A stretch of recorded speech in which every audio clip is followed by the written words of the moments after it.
Hey friends, my name's Emily Ruff and I'm director of the Florida School of Holistic Living. I am going to be joined in just a moment by my dear friend Summer Ashley of the Cosmic Kitchen, and we're going to get to talk about our lineage, studying herbs in the swamps of Florida and on the slopes of Sage Mountain in Vermont, Rosemary Gladstar's home and herbal center for the last 30 years. Summer will be joining me in just a moment, so stay tuned here and we will have a sweet little conversation about herbal traditions, advocacy and activism, and all sorts of other cool topics, including Summer and Sarah's latest cookbook.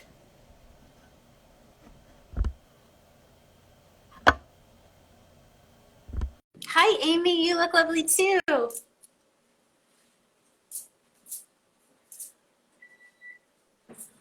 Hello, hello. Hello. Hi, I'm back. Hey.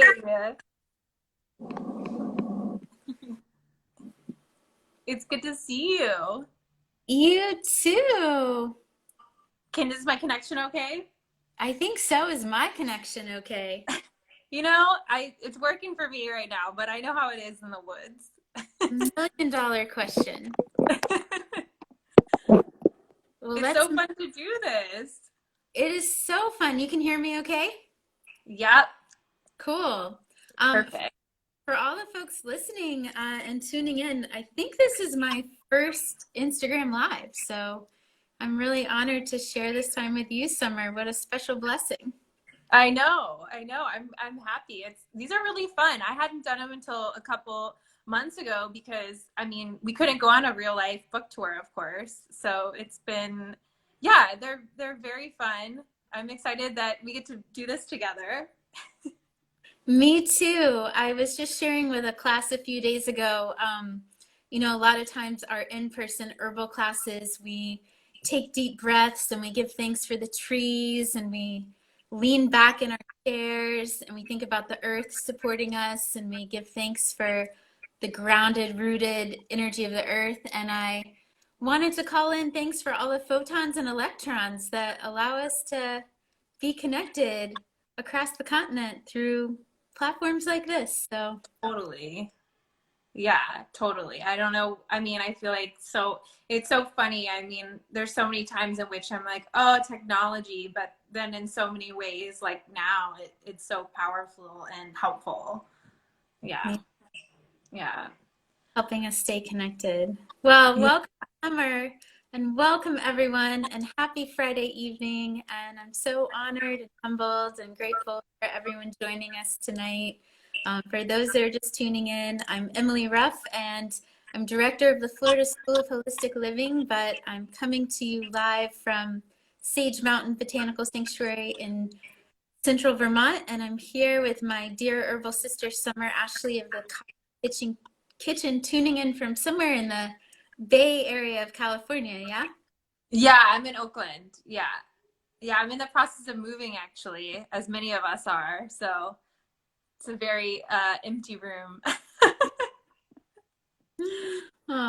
Thanks for taking the moment to interrupt all that movement and shifting and transition and join us tonight. We are so excited to reconnect. Summer and I have always been in connection despite the distance, but we have been close friends at least for 10 years. I can't even count back how far it's been. It might be 11 or 12, but yeah, better part of a decade. There.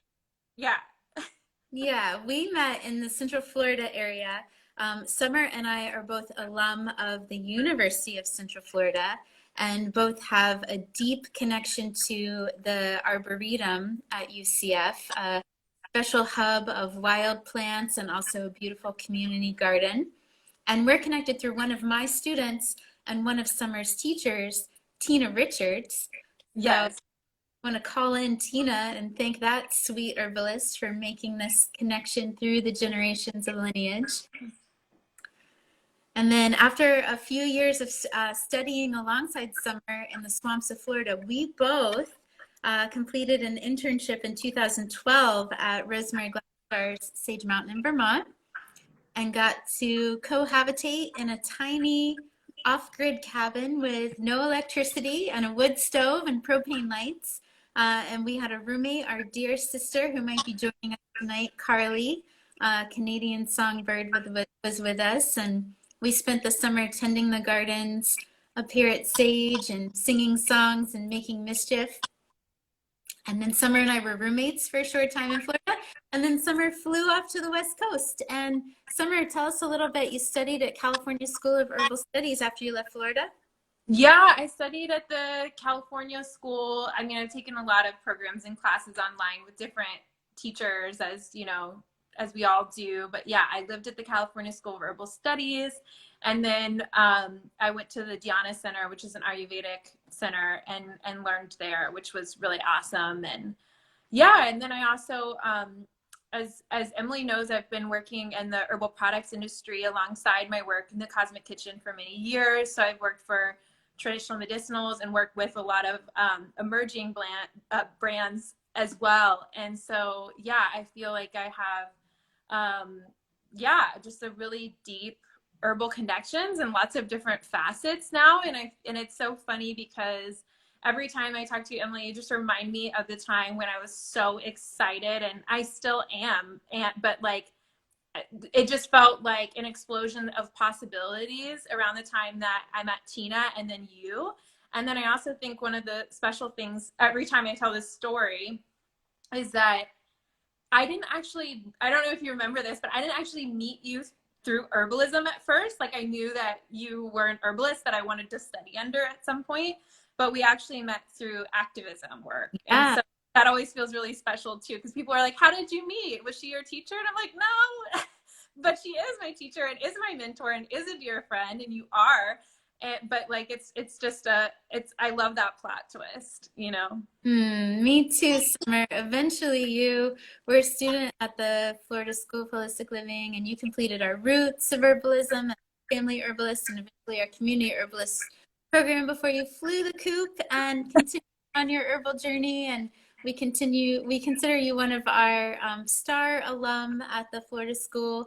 But yeah, our initial introduction wasn't actually through an herbal class or a herbal garden, but we were actually trying to save some really precious wild land at the university in Orlando that was a property that had been set aside for conservation by one of my botany teachers, Professor Whittier. He had really protected that land, and I graduated from UCF in 2005, and you came into the school probably a few years after that. And the school was proposing that property be turned into, in some manner or fashion, a golf course, actually, even though folks like you and I knew that it was such a special, wild piece of property in this campus that was, all manicured and, like developed and stuff. And this was this one little oasis of like, what, in the 60s when University of Central Florida moved into Orlando, that whole area was just like the swamps and scrubs on the borders of the Econ-Lancashire River that led into, Ocklawaha and the St. John's. And there's, over time, the development of the buildings in the campus continually encroached on the wild land until there was just this one little patch left. And you and I met, I think, I remember a newspaper article that you and myself and Sarah, your partner in the Cosmic Kitchen, were featured in. And I know we did a lot of advocacy work, which I know for myself and also for you as an herbalist is a really important part of our herbal path. So what a special memory. I know. I think about that all the time, and it just like warms my heart that the arboretum and the community garden that we all built there is still standing, and because there was a time where it was possible that it wouldn't be. And it's just so, I don't know, it just like it's funny because it was such a difficult time, and it was really worth it. And I think there's other initiatives, that sometimes it's like, it's activism work. It's that thing where it's like, there's so many losses, and then sometimes you get a win, or the wins are small, and, you really have to focus on those things. And I'm not sure that we ever got like a sure, like, fire green light that it's going to stay, you know, but it is still there. And so I feel like all the students that were involved with that were so powerful. And I've just always really appreciated that about you, is that I feel like that is so much what has always led your work, and in mutual aid, and all the things you do with like Pulse nightclub and Standing Rock. It's like you're immediately, activated when your community needs you the most. And I just wondered, like, I know, I don't know who's interviewing who, but I just, like, something that I think, especially in these times, like, I'd love to understand more of is like, and just something I'm curious about you is like, what got you into that work? And like, I've learned from so many herbal teachers that are incredible, but I have to say not all of them are inspired in that way. I think more people are awakening to that now, but like, what got you into that so early on? Thanks, Summer. Well, I think that a lot of the folks that are tuning in, at least from the Florida School, probably know, but maybe not folks that are followers of the Cosmic Kitchen. So I consider myself an advocate first and herbalist second. And I was certainly sort of a professional, quote unquote, activist before I was ever a professional herbalist. And it was the plants that really gave me the energy and the strength and the calm to be able to continue in such difficult work as activism. Like you said, with our tiny, comparatively tiny little project with the UCF Arboretum, so many losses compared to wins in the world of activism, and it can be really disheartening. And for me, my work politically and with advocacy and activism was only able to be sustained through the plants. And I feel like my work in social justice has really been inspired by my work as an herbalist, because I look around me at the gardens and at the forest and I see how generously the plants are providing and supporting us as humans with such abundance. And I just can't help but feel a sense of responsibility to protecting them and protecting the land that they are on. So much of my work has been involved with land rights and land protection, such as UCF Arboretum, such as my role as a member of the board of directors for United Plant Savers, or my work out at Standing Rock. Even though I was tending to the people that were fighting for that land, it was all about the mechanism of, protecting the land itself. So, and that's been something that I can't really say where that was rooted. My mother and my father certainly, one of our herbal, I consider like grandmas or great grandmas, Adele Dawson used to say one must be very particular with whom one chooses for one's parents. And I think I was, chose really well. I had a botany professor and a gardener for dad and a gardener mama, and folks that just really respected the earth and instilled that in me at a young age. And then, as it related to the nightclub work that we did with the Orlando Grief Care Project, it wasn't necessarily work about the land, but it was work about the community that we were in. And as an herbalist, I know you and I both recognize that even if we work with clients and we offer these beautifully tailored, personalized herbal protocol, that doesn't touch what's happening on a systemic level for people and issues of accessibility and oppression and justice. And so I think in that way, I recognize that the health of my own being and that of my students and clients was really intermingled with the health of our community. And in so many times when we're feeling helpless, when we see a tragedy or a loss on such a big scale, one way that we can transmute that energy is to be of service. And I think the plants most of all teach us of that opportunity and that call to be of service. And certainly you and I spent so much time with our teacher, Rosemary Gladstar, and she, among a lot of herbal teachers, has really ingrained in her students the opportunity and the call to be of service to the work, to the earth, and to our community. So I hope that was not too rambling of an answer. No, that was great. I've just always been so inspired about that. And I think you do it in such a special way in which, I don't know. I just feel like you are so humble, and all the work that you do is interconnected. And I love that, you know, I don't know, that you're just able to share that and really make it about the goal that everybody has ahead of them. And, you know, it's just really beautiful. I've always appreciated that. And yeah, I wondered if you, I guess two questions are coming up, and then we can definitely talk about other stuff. But I just feel like this is so important right now. And I think a lot of people are probably watching and probably know you and have heard like whisperings of your activism work, but you don't share a ton online. I feel like you're usually exactly where you need to be in the community and doing like on the ground work. And there's not as much, I don't know, in my opinion, there's not as much social media around it, like maybe email campaigns. So I just wondered like how, I don't know, a couple things like have you ever worked through blocks, or when you have students that are working through blocks on how to show up, like how do you work through that? I know a lot of times like people I talk to aren't sure how to do the right thing, you know, and I wondered if you had any tips for that for people that are wanting to be more involved and work through that.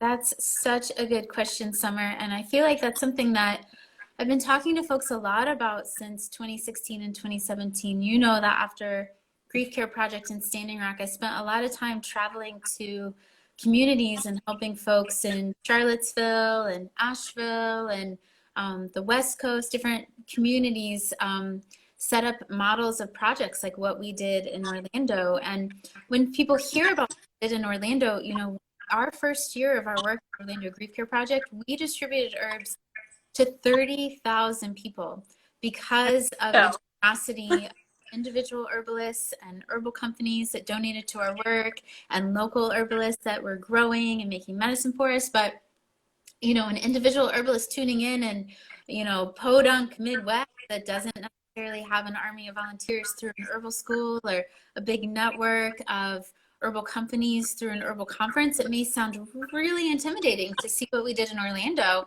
and to think about how they may have a place or a role in the work of facilitating taking plants to people that need them. And what I've always talked about in my presentations and in these communities where I was doing trainings is that, you know, what we did was really unique, and not every community has the right ingredients at the right time to set up something like that. And not every community should be thinking on that scale or that level. Rather, I think that herbalists should be thinking about concentric rings and what's happening in their community, what's happening in their garden, what's happening in their community, and how do those two intersect. So one of the students that attended one of my presentations in New England a few years ago shared a beautiful example after the class that I think is really relevant to what folks at home might be thinking about right now. She, in her personal circle, was touched by a number of young people that had been dealing with substance use and had been touched by overdose. And her work and her sort of modeling after what we had done was to take lavender and chamomile from her own personal, like tiny backyard garden, and preparing tea and sachets to take to memorials to help uplift the people that were touched by that. And when she reached out to me and shared that analogy and that story, I felt so moved and really saw what possibility there is for all of us as plant people to just not think about what does our city need and what does our country need and what does our world need right now. I mean, especially in 2020, please don't think about those things. We will all just like pull the covers over our head and go back to bed, myself first. yeah. But if I can just think about what does my neighbor need, and what does the person down the street need, and what's already around me available. And that's what happened with me in 2016. It wasn't how can I solve the problems of Orlando, it was simply what was around me at the time. And I was incredibly blessed to be in the right place at the right time to facilitate the movement of a lot of plants. And it wasn't even me that was facilitating it, it was really the plants that were moving that project along. And so folks that are in communities right now, think about, you know, there's so many people right now who are being touched by COVID and dealing with losses in their family touched by that illness, and dealing with the loss of life, but so many people also dealing with loss of income and loss of routine and schooling and on and on. And so how can we just think about what's in our garden and how can we get it to our neighbors, and we can grow it forth from there. That's what we did with the community in Orlando. We didn't set out to share herbs with 30,000 people. We took herbs to, I know Summer, you're familiar with our Bodhi garden next door to the former Dandelion Community Cafe. And one of my dear friends, Alexandra from Soliloquist of Sound and Beautiful Chorus, has a center right across the street from the Bodhi garden named Cole, the Center for Abundant Living. And she was hosting these free meditations after Pulse happened. And myself and our friend Juliana and a handful of other folks put together herbs that we had in our closet, and we took it to that meditation. And that was the very start of that project. It wasn't seeking to serve a whole community or a whole country. It was just about reaching out to our neighbors with what we had in our closet and our garden already. So I think folks right now that are thinking about their communities and how our neighbors and our families are dealing with so much stress and loss right now, what do you have growing in your garden in abundance? What do you have in your apothecary closet that you accidentally ordered too much of from Mountain Rose or Star West or Foster Farm or wherever you order from? Like, what do you have in abundance, and what does your community need, and how can you make those connections?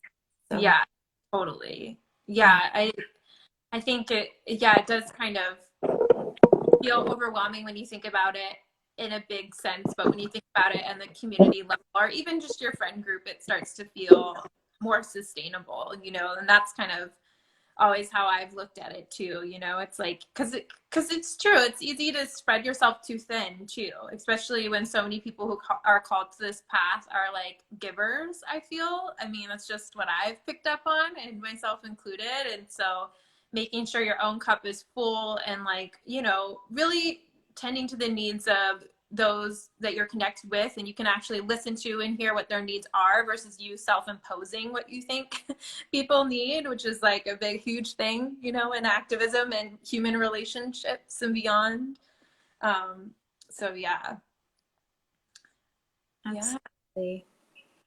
Yeah, well, cool. Thank you for sharing that, Emily. I appreciate it.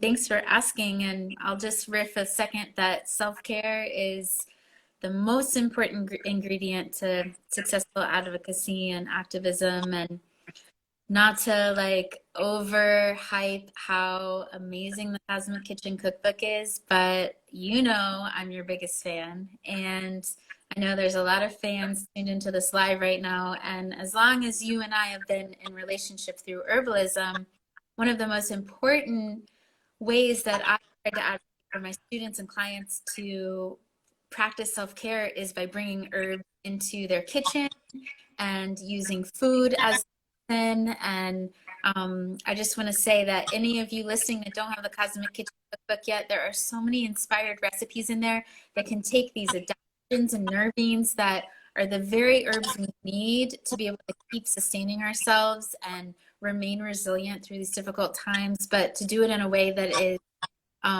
nourishing and fun and joyful, and not adding a million things to our to-do list. Like the food is medicine that you have been sharing for the last at least 10 years or so through Cosmic Kitchen, and especially through this cookbook, is like the medicine that I feel like we need right now. I mean, tinctures and teas and like, yeah, all these supplements and remedies, they're amazing, but like, how can we bring the plants into the thing we're doing every day, which is eating, and make that's nourishing our body, but also nourishing our spirit. Yeah, it's funny. I mean, I think so much of that is inspired by you, and in turn inspired by Rosemary, and then just in general by the plants, like you say. Like we just always had an abundance of plants because we were gardeners first before we were herbalists, both Sarah and I. And so we were like, well, we have all this stuff, like how do we figure out how to use it, whether that be veggies or herbs or what have you. And it was really just through like following our own curiosity, and even like getting seed donations because we were garden interns. And then we were like, oh, this thing, I've never tried kohlrabi before, or like, oh, what's that, all these different things. And figuring out preservation methods so things didn't go to waste, and giving cuttings to friends and extras to friends. It's like, you know, that's the funny part about wellness being commodified, is it really is. And we're all, I don't know, I feel like so many of us are guilty of it, right? Like, I love a good whatchamacallit every once in a while. Okay, like I've got I don't have a lot of judgments to other people, but I do have a big critique, which is just like, it's the funniest thing to be commodified, because the earth provides so much. It's like, it's so abundant. And so I think that that's why I've always, you know, since learning from you and Rosemary and many of my other teachers, I'm just like, I just feel that even when I do buy tinctures and I do buy supplements, and I think a lot are wonderful and worth supporting and worth incorporating. But for me, I feel like keeping the food at the core of my process, like, helps me to stay grounded, connected to the medicine, and empowered. It takes the healing into my hands. And I feel like that's so important. It doesn't mean that I'm going to know exactly what to heal of myself. In fact, I, as an herbalist, always go to another herbalist for complicated situations, because I don't believe that I can see my own stuff, you know, as well as somebody else with a different perspective can. But when it comes to everyday foods, like the 3 meals that you eat in the day, you know, these are ways in which I can intuitively know how my body's feeling and support with them. And I feel like it's so intuitive, but it's something that, unfortunately, you know, if you're raised on the American diet, you just don't learn. I didn't learn it. And so I had to relearn all of that through gardening and herbalism. So as many of us do, but I'm so lucky to be here and lucky to have found you and the plants. And yeah, so anyways, that's a big reason why food is at the core of our practice. Absolutely. And don't you think plants find us, Summer? Do you feel like that a little bit sometimes? Oh, 1,000%. I am not in control of this game.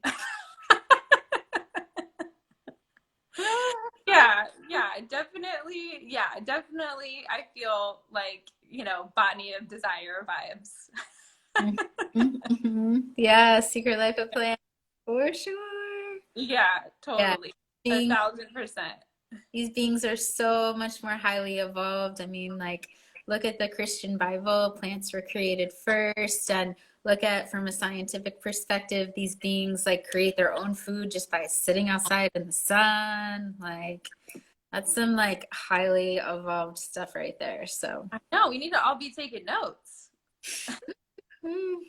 into it for real, for real. Yeah. So I know a lot of folks that are tuned in, hopefully have heard of Sarah, Kate, and Summer Ashley of the Cosmic Kitchen and the amazing cookbook that they launched probably just around a month ago or so, the Cosmic Kitchen Cookbook. This was a publication that was certainly a long time coming and a labor of love. These ladies have been offering their classes and recipes through their website and through in-person and online programs for the last several years. And now there's this like tome and this beautiful volume of work that we can all keep in our kitchen. And in fact, I was scrambling a little bit right before our meeting to find my copy, which is dog-eared and stained with things from the kitchen, and I've loaned it out a couple times, and I wish I had a physical copy to hold up for you right now. It's such a beautiful book.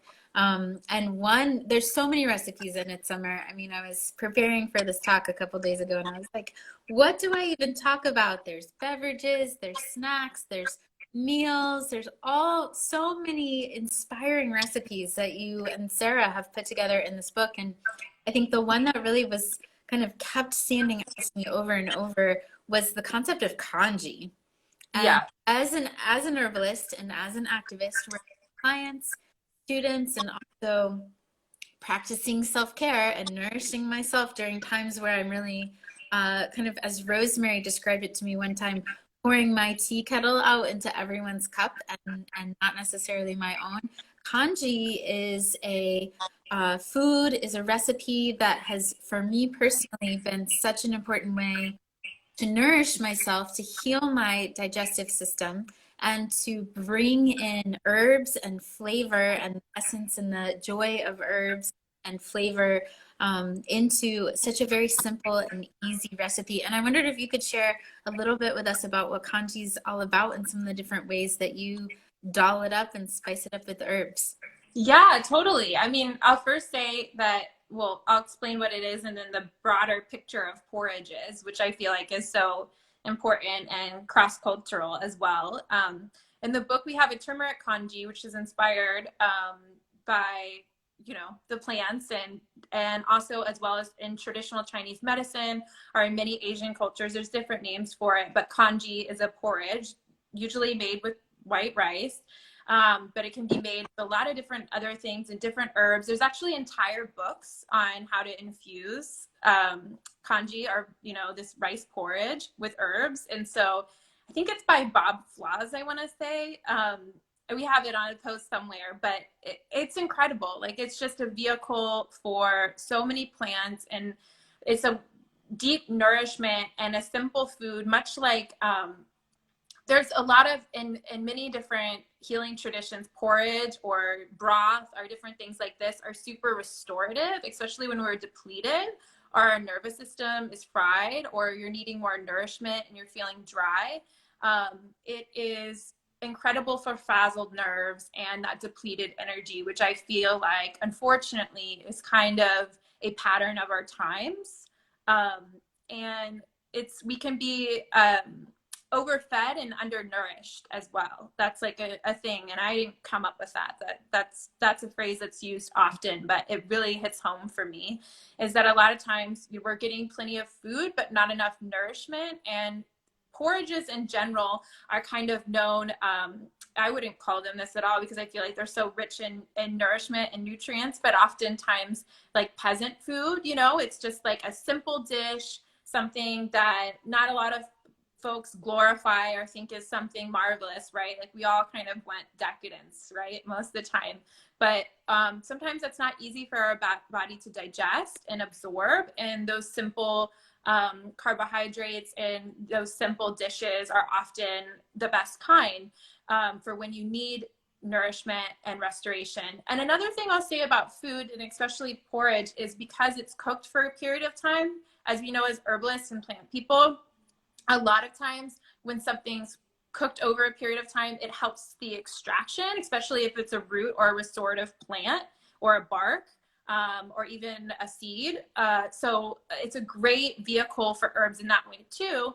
And if you're adding anything to it that has fats or some acidity, there's going to be different constituents that are pulled as well. And so just think about that when you make food, is that it's often underestimated as a vehicle. We all want to have the fancy tinctures and elixirs and different things, or things in a raw smoothie. And while I love doing that from time to time, just knowing that just adding things to simply to your cooked food or to your morning porridge is sometimes the best way to drive it deeper and to have it absorbed into the body.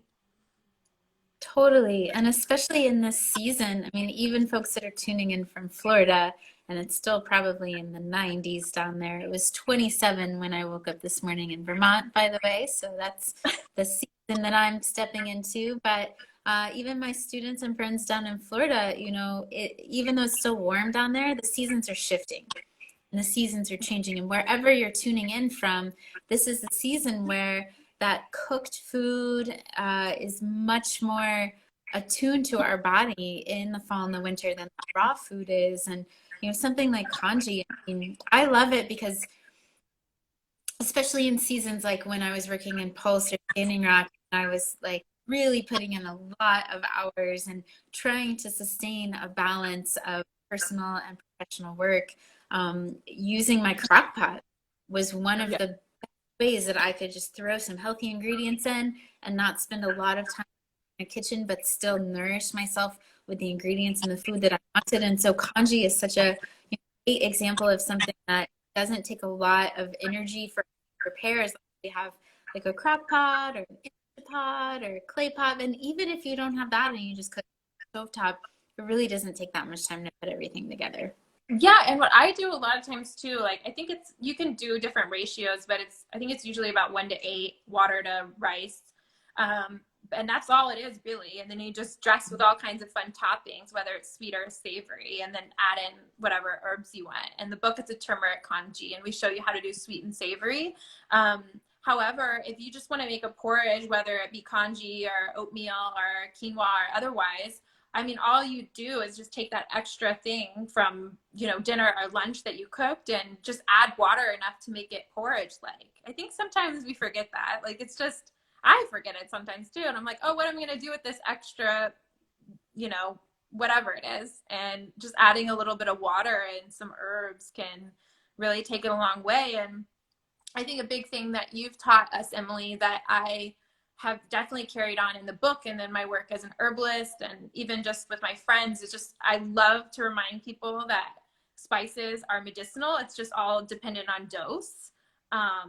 And so a lot of times it doesn't have to be complicated. And that's what I love about kitchen herbalism is it kind of just blows the lid off of needing all these crazy things. It can be something that maybe you already have. That's just like adding, a little more turmeric than you normally would be comfortable with, adding a little more cayenne if you're needing some spice and invigoration and circulation in the body, or I don't know, maybe even you're getting weird and putting a little thyme in your porridge, like, I don't know, whatever it is that you're feeling, it's like, it can be a vehicle and a medicine.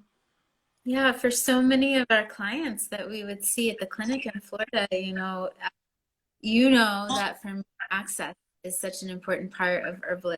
Not everyone in a city has a garden, and not everyone in the country can find a fancy apothecary or health food store to source these things from. So thinking about what can we take that's so immediately around us, whether it's in the backyard or at the grocery store, and like there is nothing wrong with a McCormick spice. It is still medicinal. It's just about dose. It's just about handing what you put in. And yes, there is the scale of sort of purity, but I always say that purity is a measure of privilege, and not everyone has the privilege to access everything organic or go out of their way to go to a health food store. So how can we take this medicine and return it to the people, because it is the people's medicine? And I just think congee summer is such a great example of that. Rice and water, like we're not sending someone for like fancy quinoa that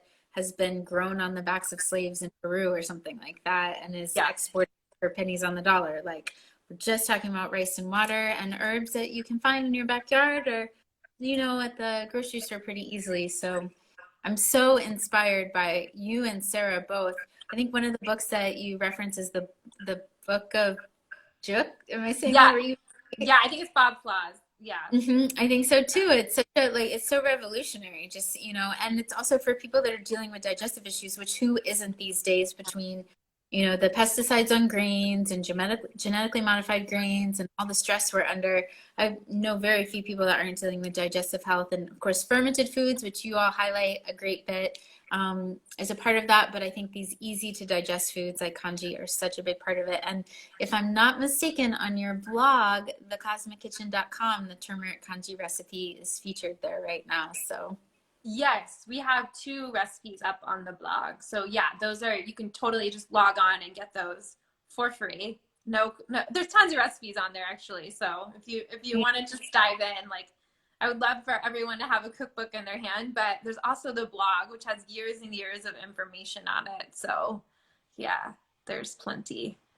And one of the things, Summer, that you and Sarah have also really helped to remind me of, as it relates to food and herbalism and just our way of life, is how the garden and these herbs bring such beauty to us, and the medicine of beauty, whether it's the beauty of our food or beauty on our faces or whatever the case, just like how that reflection in the garden can be brought into our kitchen and be such a medicine too. And your blog is full of that beauty. Your cookbook is full of that beauty. You are full of that beauty. Such an inspiration, the reflection of the flowers that you all share with us. And so any of you tuning in that haven't met my friends Summer and Sarah before, thecosmickitchen.com, at the Cosmic Kitchen on Instagram, the Cosmic Kitchen on Facebook. Nourishment, healing, beauty, which is such soul medicine for us right now. We need so much of it. I just can't thank you for bringing that piece into the medicine as well and reminding us how important that is.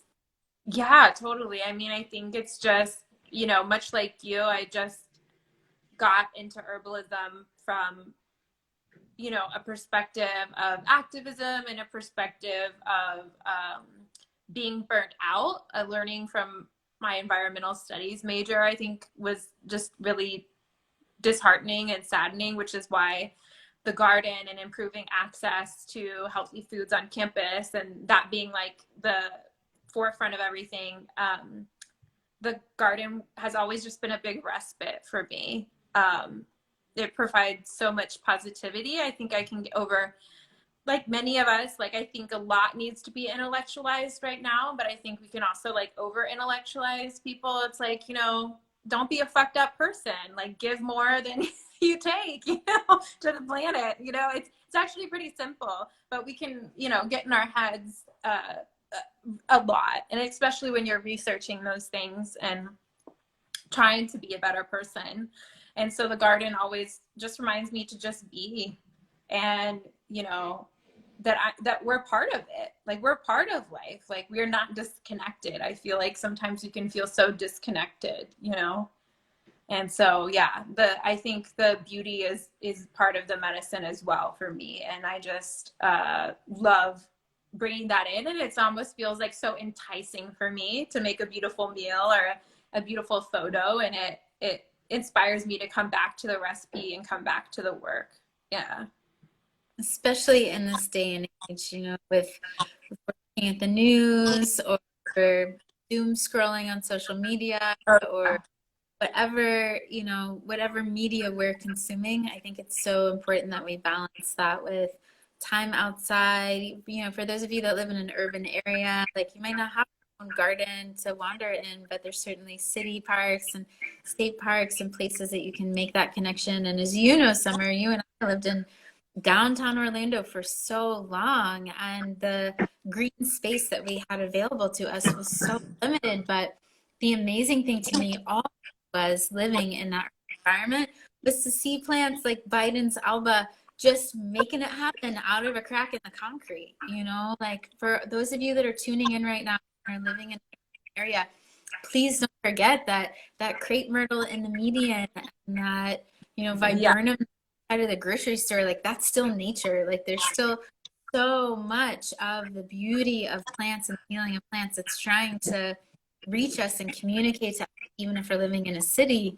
And I think it's so important right now that we lean into that as many ways as we can, as everything else that's happening in society right now is asking us to forget that. Yeah, totally. And I mean, especially in Orlando, where there was a little less green space in the city, it was fascinating. I had a lot more time then for sure. So that is definitely a thing. But I'd be surprised sometimes when I would ask people, like, are you using this space? Are the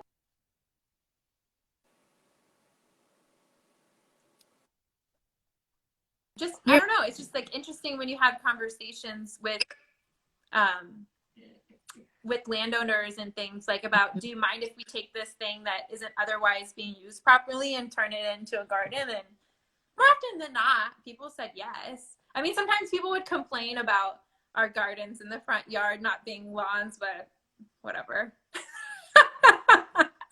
Since that day and age that you lived in Orlando, Summer, there have been a lot of homeowners that have planted gardens in the front lawn and have really worked to change legislation. And now it's totally legal for people to have gardens in their front yard and to grow food instead of St. Augustine grass, which is such a big victory. Yeah, remember when that was so controversial?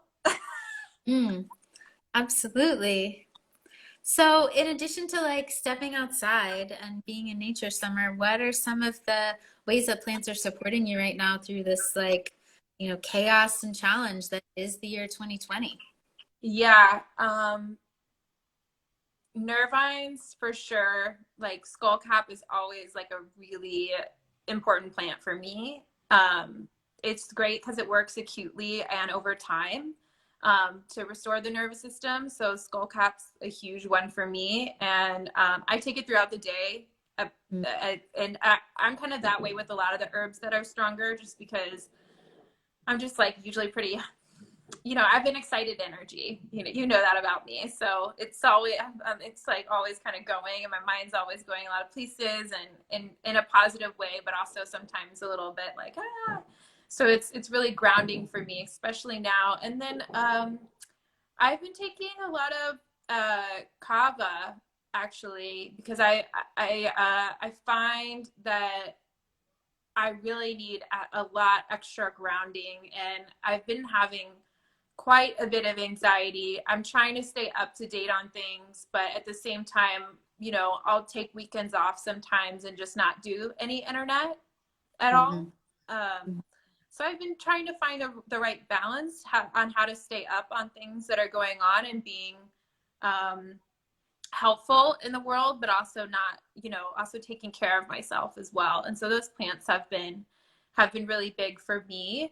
And then a lot of herbal foods like ghee or congee and turmeric are big ones. Lots of broth. That's been a big thing too. Lots of broth. I'm so into the broth because, it's like so light and also so grounding.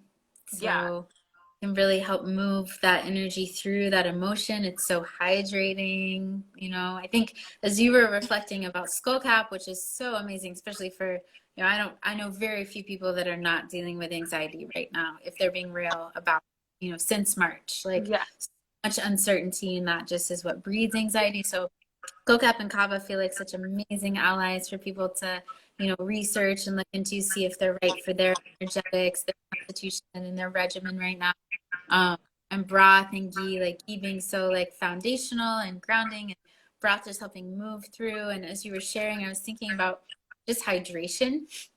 Yes. Like forget so much that like we just need to drink some water. And anytime emotions are feeling stagnant or stuck, for me especially since things started shifting and changing so dramatically in March, just drinking water has been such so important, and also such a privilege that I don't take for granted. So many people don't have access to clean water, even in the United States.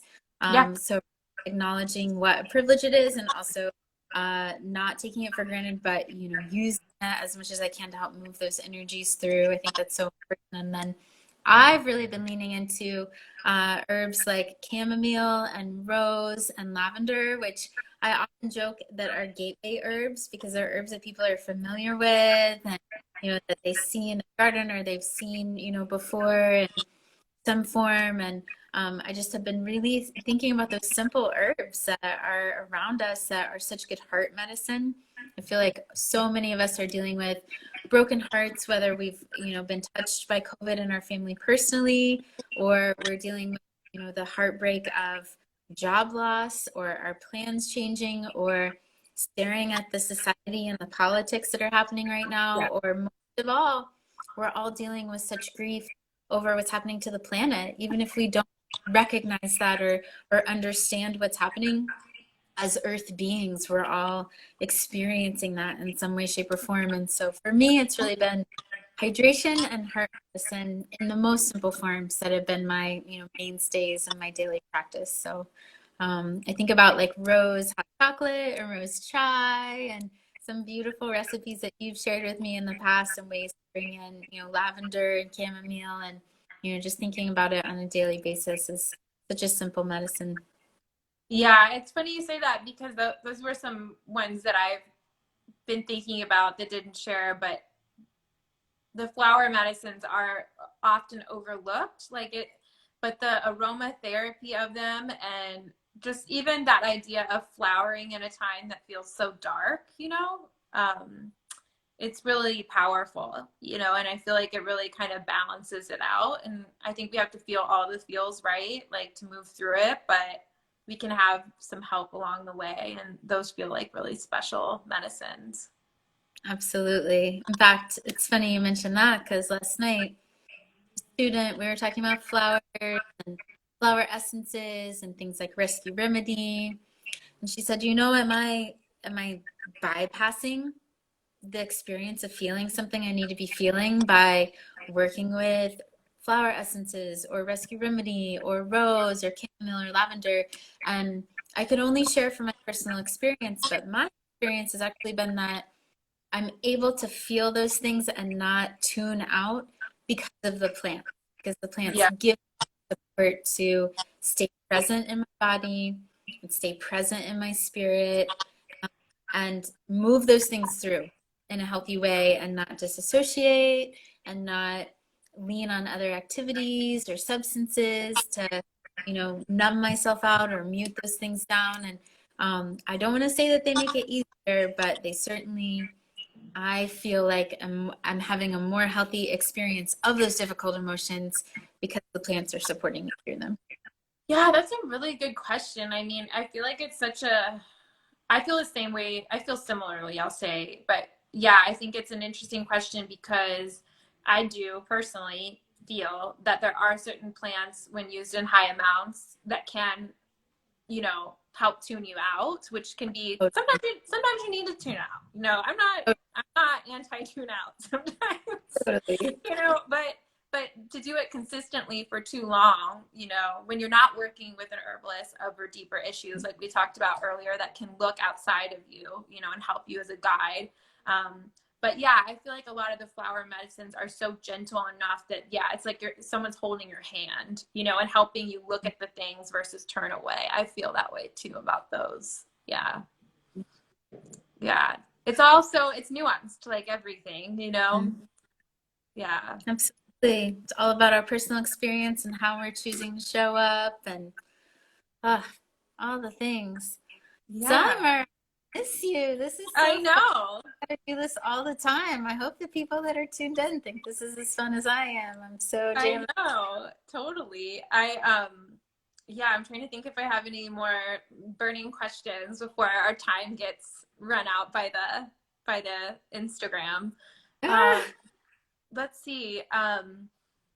Yeah, I mean, I'd love to hear what you have coming up at the school. That's like a big thing. And then yeah, I think I'll start there. Like what's going on at this school? Like I was a student for so long and I was so involved, and then now I get to hear it through you, and I just want to hear. I know when I was there, it was the Miami campus was just starting, and then I was involved with the conference for the first couple of years, and then I know that's changed. I mean, it was so fascinating. I'm just like kind of word vomiting, but just for folks that don't know, like it's been so fascinating to watch the conference grow. And I know that you've had like so many successes and challenges, and you even had to change the location a few times.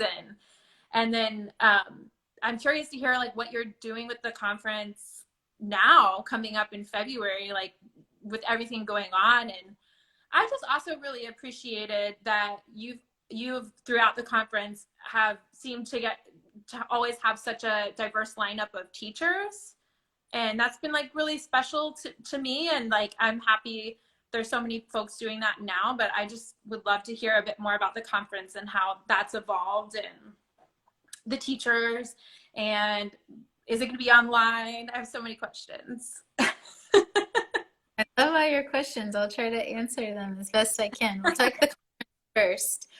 So folks that are new to me or the school or the conference, in 2012, we started the Florida Herbal Conference. Our first keynote speaker was Rosemary Gladstar. And this past February, we just celebrated our 9th annual conference. Whoa. We have been really blessed with some amazing teachers and speakers, staff, and participants. I began the Herbal Conference back in 2012 because I knew there were more herbalists in the Florida area, and I wanted to build relationship. I didn't want to feel isolated as an herbalist. I wanted to build a sense of community, and lo and behold, there were so many herbalists in Florida that our largest conference was about 900 participants. And we have just been so blessed with a sense of really authentic community through that event. Our last conference, our keynote speakers were Elder Doug Elliott, who has been such an influence in the wild food and herbal scene in the Southeast for so many of us. And then my dear friend and teacher, B. Anderson of Song of the Spirit Institute, who I met studying with Thich Nhat Hanh back in 2014. And actually, I'm going to give a little prayer to our elder Thai, or Thich Nhat Hanh, who had initiated B and I into the Sangha. Thai, or Thich Nhat Hanh, is currently really approaching the end of his incarnation on this planet, and we want to send a lot of love and prayers to him. So B is part of the lineage, and B and Doug really brought a lot of authentic love and teaching to our conference this year. And you know, Summer, that you and I, as white women living in Florida, we benefit from the teachings and traditions of so many lineages that came to the land that we were living on in Florida, and many of them not by their choice. And you and I carry a lot of privilege just by the color of our skin to walk in this world and not experience the oppression and prejudice that so many of our brothers and sisters do. And so it was the very, very least that the Florida Herbal Conference could do to start to open pathways to talk about those real life experiences in a very honest way through things like our Unity Circle and our Affinity Tent and some of the teachers that we brought in. And I know that that event can certainly receive a lot of very earnest and appreciated criticisms for what we can do better, but I also know that we have been trying with the most open and sincere heart possible to engage in a lot of difficult conversations, and we've not always been met with welcomeness to have conversations by our white neighbors in the Florida community. And through difficult times, we also know that it's still important for us to engage in that work. And I think now in 2020, with everything that we're seeing with George Floyd and Breonna Taylor and this uprising of the Black Lives Matters movement, it's ever more apparent that that is the work that we need to do. And as herbalists, we are called to bring forth healing to our communities.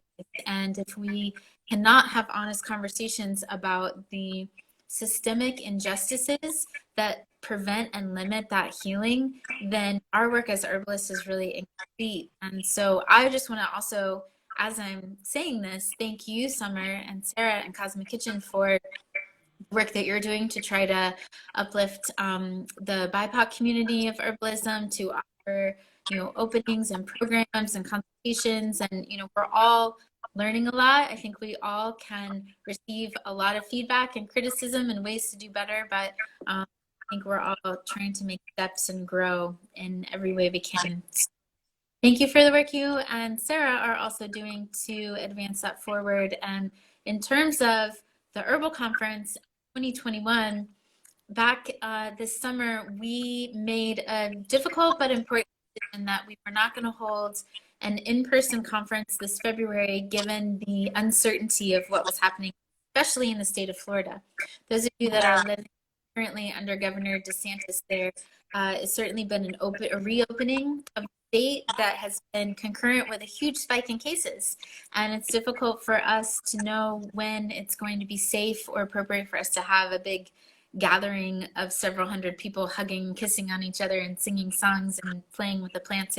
So this February, we will be offering a digital experience, a virtual experience that will be somewhat abbreviated to what we're used to, but it'll still offer us all a connection kind of through the photons and electrons that you and I are connecting with now, to remain, in community and learning and in service to the plants. So that's what's going on with the Herbal Conference, and in just a few weeks, we'll be announcing some more details about that. Okay, cool. So I get to join.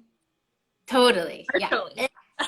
You don't have to be in Florida here to join us for this year's conference. And I'm excited about that. But we'll be making some announcements soon. I mean, you and I both know that it is the plants that are our first teachers, and to have a conference or classes, I mean, I'll talk about the Florida School of Holistic Living for a moment, kind of as a segue, but to have a class about plants over a digital platform is a very different experience than you and I are used to. We're used to being in the garden, we're used to being in the kitchen, we're used to being really hands-on with our learning, but the nature of what's happening, especially in Florida, is so tenuous that the leadership of the school in the last several months, despite the decisions feeling difficult, we've really transformed our offerings and our teachings so that people can still have hands-on experiences with the plants in their garden and in their kitchen, but not have to be booked into a room of people where they might be transmitting foodies. You know, I had people in my family that were infected by COVID. I have lost someone because of COVID that was very close to me. And I certainly, on a personal level, know the seriousness of what's happening right now. Yeah. And in that sense of responsibility, our school has worked really, really hard behind the scenes to not just take our classes and put them in a digital format, but try to develop them in an authentic way where people are still working with plants, having personal connections, even if it's over the electrons and the screens, and working with seeds and gardens and in their kitchens. So we have just launched a new website a couple weeks ago. It's our same website as always, holisticlivingschool.org. It just has had a grand makeover. And we have a lot of programs that are familiar to our students, like our Roots of Herbalism program, that are not offered through the virtual digital platform, as well as a lot of new classes that we're offering, such as tomorrow. My good friend and recent graduate, Julianne from South Florida, is offering a kitchen herbalist class that is so inspired by you, Summer, and your partners. And I think Jules might even be logged in right now, tuned in. So we have some new programs, but also some of our standbys. We've worked really hard, not just to switch them from a live class to a digital offering, but to add lots of other resources, physical packages like herbs and ingredients, and new programs like Roots Roundtable that can help people continue to build that sense of community and support even through the digital age. And actually, I think I might have mentioned this at the start of the call, but our Roots of Herbalism program, which you are a graduate of and is sort of our foundational program, it's on sale for the month of October. It's a $50 discount, and we got all sorts of bonuses, and folks can find that on the homepage of our website.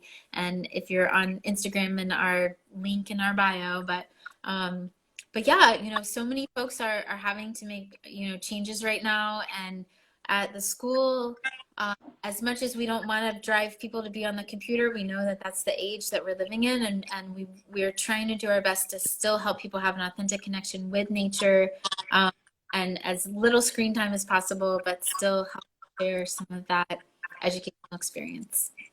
Yeah, I mean, I think, you know, it is what it is in some ways, and then also it kind of is great that we're figuring some of this out, because I feel like for a long time there was a big reluctancy to bring any herbalism online. At least that's what it felt like to me, especially with some of my teachers, and it just really didn't make things that accessible, because you would have to fly somewhere to learn something, and not everybody can do that, frankly. And so I've actually really enjoyed it, like being able to take classes from herbalists all around the world and the country, that maybe I otherwise wouldn't have had access to. So it's been really special. I feel like it's kind of opened things up and shaken it up, and there's a lot of challenges and a lot of negatives, but I think that I'm excited about that, and I'm so happy to hear that you all are online and staying safe too. I worry about my family in Florida too, and wear a mask, y'all.